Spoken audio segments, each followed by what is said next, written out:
Now,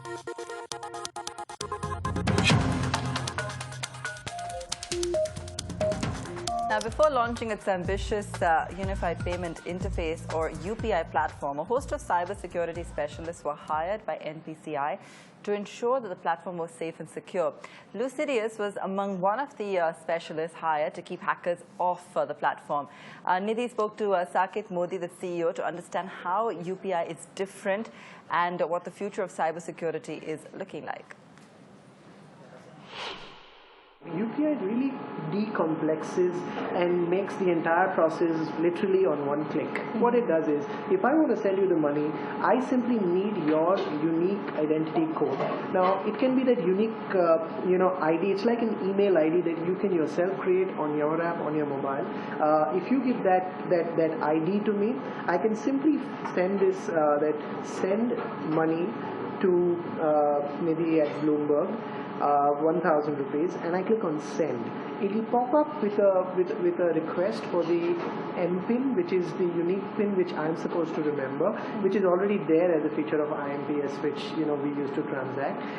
The moment I send the MPIN, put the MPIN, the transaction will happen from my bank account to your bank account immediately. It's really that simple, and you would receive the money.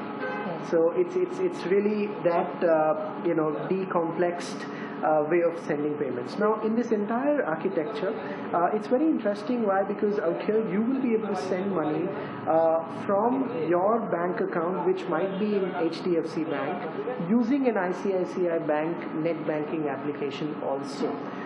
Essentially, why I'm saying this is that there are multiple banks, multiple parties, including the UPI engine which is involved, where the entire data transaction is taking place. There are multiple types of checks and balances which have been implemented when you talk about these transactions between the banks and the merchants, and of course the user which is trying to do the transaction. I mean, there are different controls, as I told you, which are there. Starting from cryptography, they're using something called the advanced encryption, the AES encryption system, using that is a layer put on top of some symmetric and asymmetric cryptography algorithms, again used for the defense from man-in-the-middle attacks while these transactions are happening. And the overall encryption of this is 256 bits, which means it would take more than 10 billion years for 100 supercomputers running to brute force or to open the key of the encryption which is used. This is the same standard of encryption which is used by the Googles and the Facebooks and the JP Morgan Chases of the world.